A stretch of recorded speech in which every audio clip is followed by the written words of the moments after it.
All right, guys, so we have a 2007, or no, not 2011 CX-9, and this CX-9 makes a squealing sound when you start it. Like, it starts and it makes like a, like a, I don't know, some sort of squeal.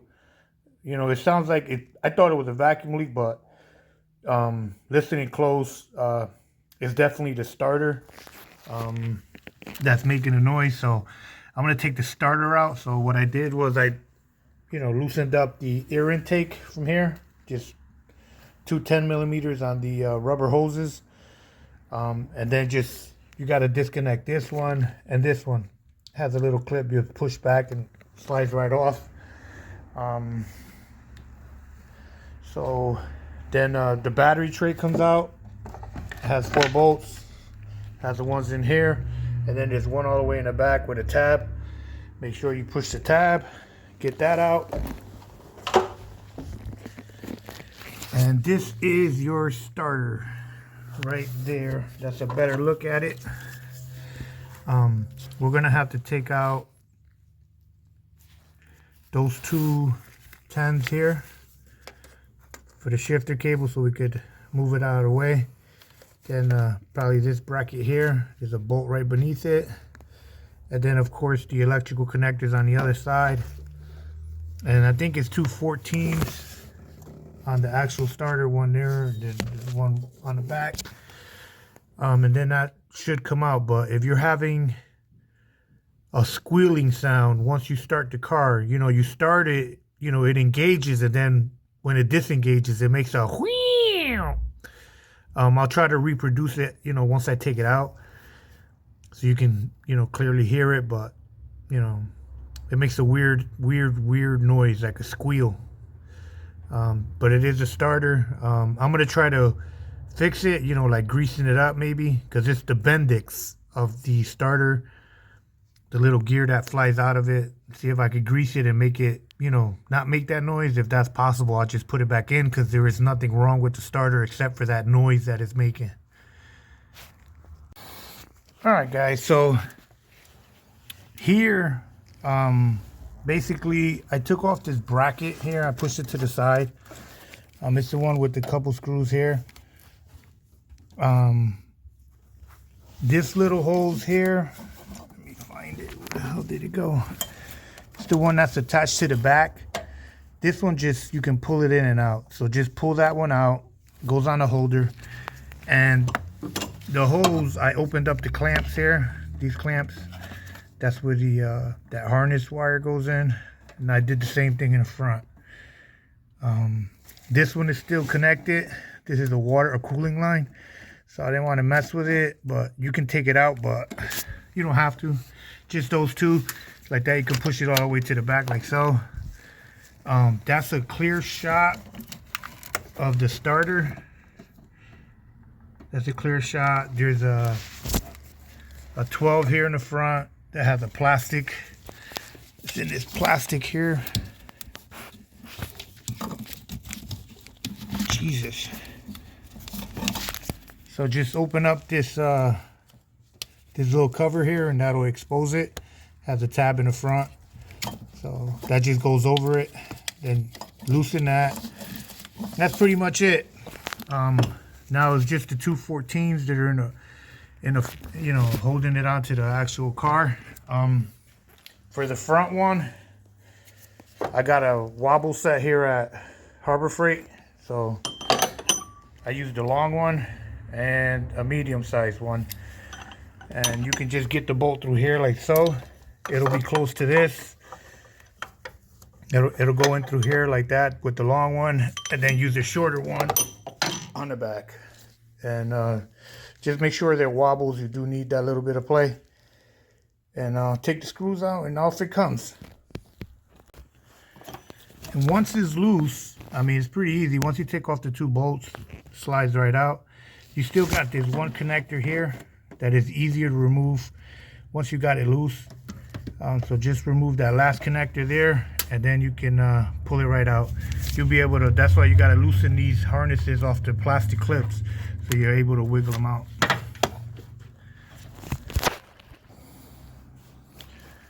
So this is the starter out. Came out pretty easy the way I showed you guys.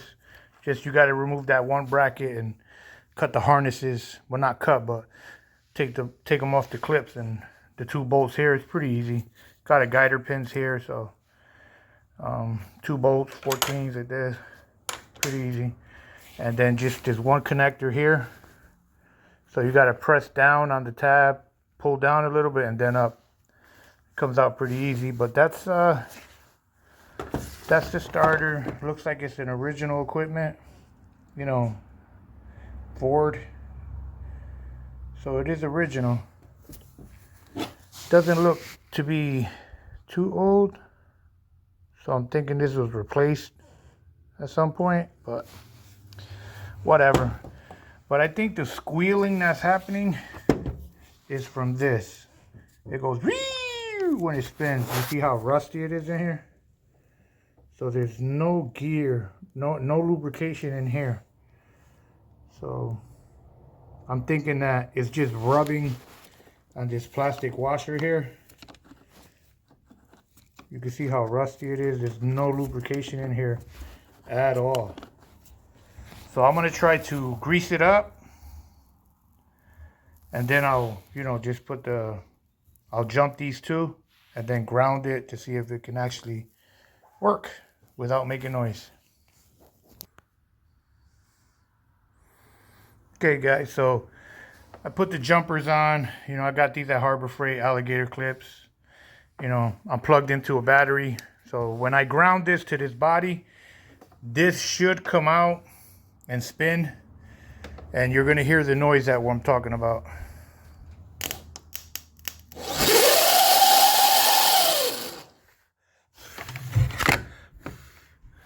So that's the noise.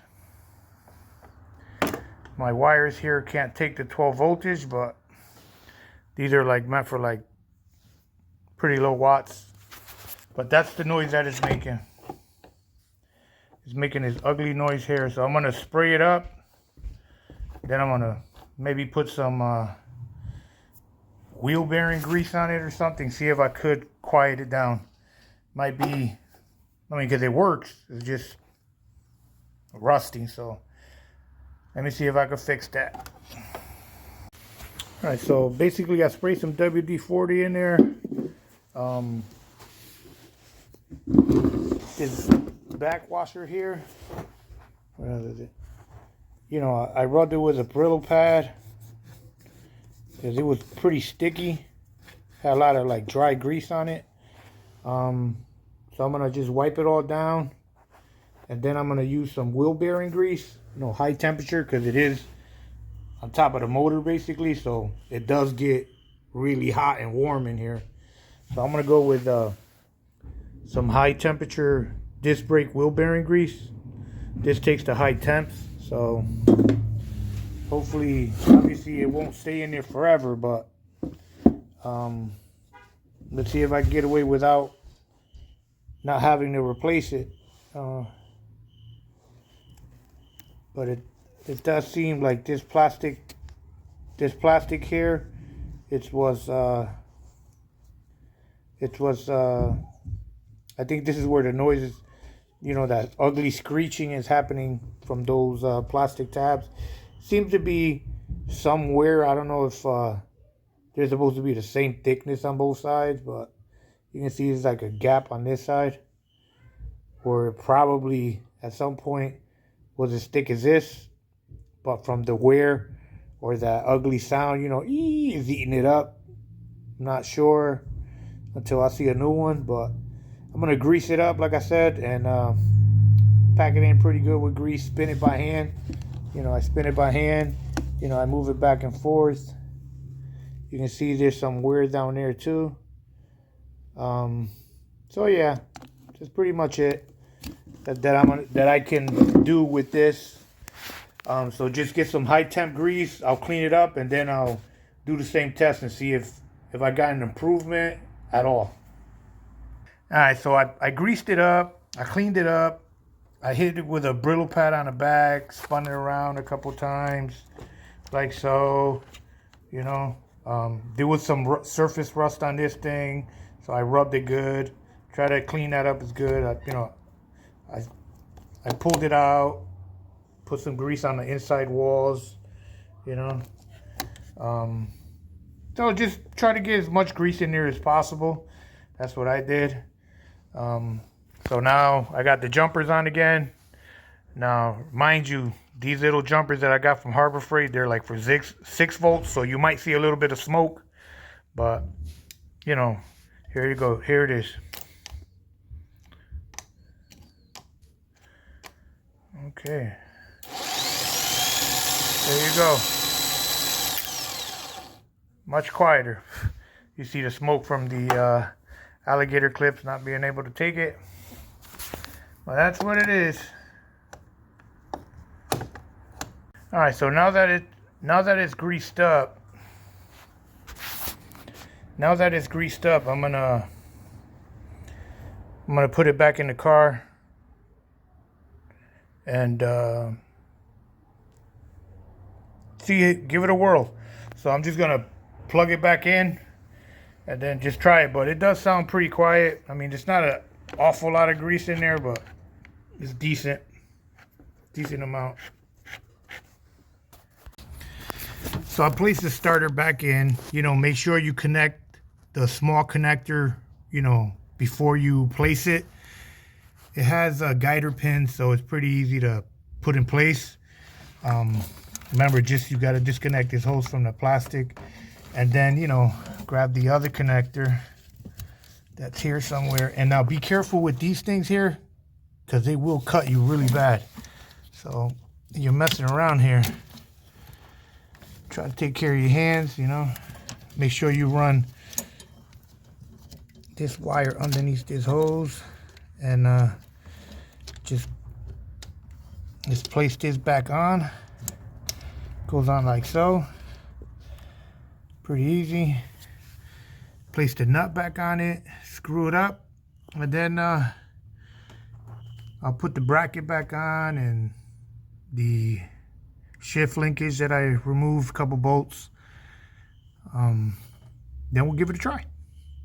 Replace the connection to the voltage. So now the starter has power, it's tightened down. And now we're going to replace this bracket back to where it goes, which was here, like so. Just line up the bolts, and that's pretty much it there. And then you're going to replace the harness back into the holders, and then just your steering linkage back where you got it from, which was here. Pretty straightforward. Make sure you get the harness back into the holder there, just plastic clips, and that little annoying hose, where is it? Just put it back in here like that. You need to pull this one out. Comes out pretty easy, so you can pull that bracket off. But removing that bracket is what makes pulling that starter off really easy. And again, you need to get it out, this clamp out of this plastic, so you're able to flex it. Now this is to the wiring harness, so you don't want to be pulling and tugging, because if you snap or pull one of those wires out, you're gonna be in deep shit. So I'm gonna replace the bolts on those things, and then we'll see what happens. When you get ready to do these bolts here, just start them like this with your hand, like this. It's a lot more comfortable. And then you just tighten them up.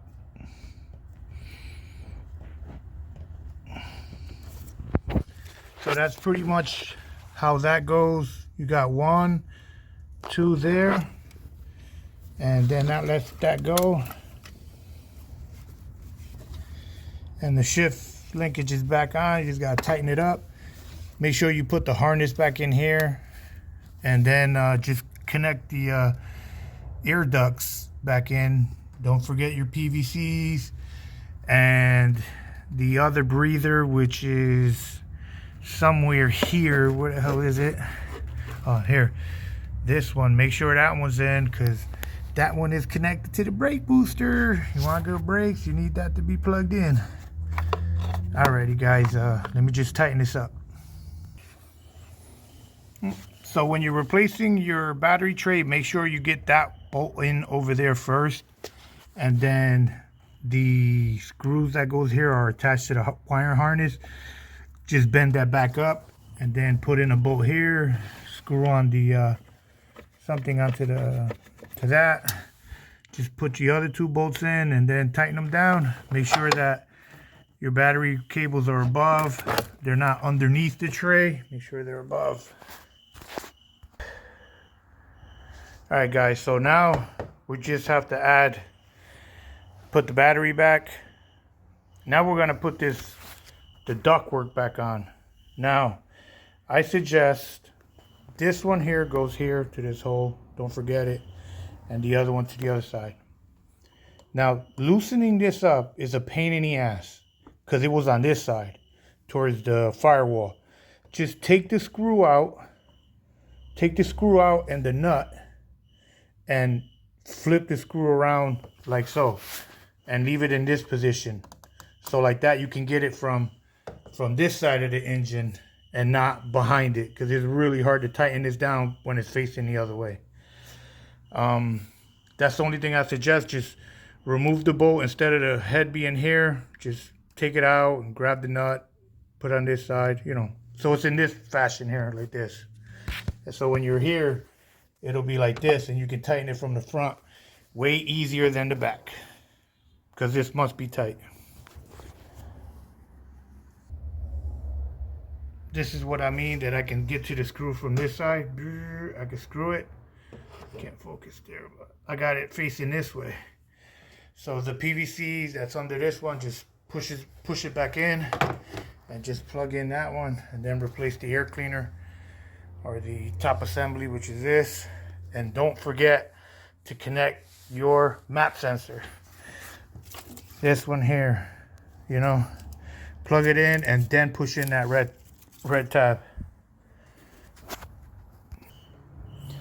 So I just placed the air cleaner in, replace that part first, and then this part, stick it in, drop it, wiggle it in, put it in, you know, tighten it on that side. And then lastly, connect your map sensor again, then press it in, little red tab underneath, and now you can connect your positive, because all the electrical connectors are back on. So you're able to connect this again.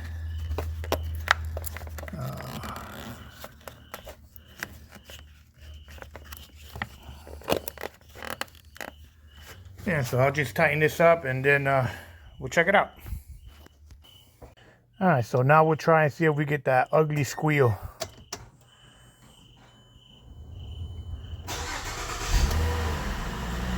Perfect. No more squealing.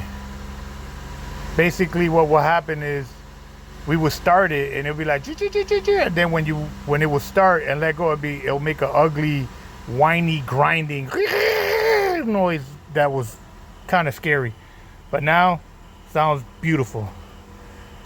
Let me let you hear it again.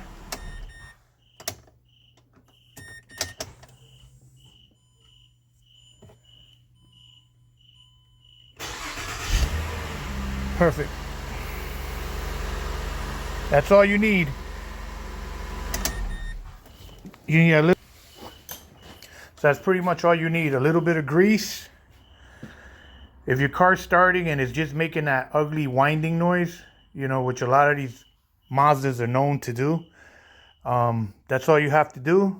I just showed you how to grease it up and clean it up. You're gonna need some WD-40 and some wheel bearing grease, because the starter is attached to the motor and it does get hot. Does that last forever? I don't know how long it lasts. It might last a couple months, might last 5 years. I have no idea. But as long as it sounds really smooth and good right now, so I'm happy. But it should last, you know, a year or two, because you know wheel bearing grease lubricates really good. That's why I emphasize using wheel bearing grease, because it takes the temperature and is very good at friction. And for the amount of use of the starter, it just spins for a few seconds, so you're probably gonna grease it and you're good. So that is the quick fix. You know, I know that if you're watching this video, you're wondering that noise that comes out of these engines. So, you know, give me a like and a subscribe. I would appreciate it. So there you have it. That's how you fix the ugly sounding sound or grinding or I don't know, screeching sound that you get when you start the car. You know, it like almost like a whistle, like whee! You know, it makes an ugly noise and then it goes away once the engine's running. But you know, now I just gotta clean it up. You know, give it a bath so everything looks clean, and this car is ready to go. So, all right, guys, follow me, subscribe, and give me a like, leave a comment if you have any questions. But this will save you a couple $100. Very easy for like whatever the cost of a WD-40 and some grease is, you know, for a couple dollars. This is how you fix this for like $3-4. Like and subscribe.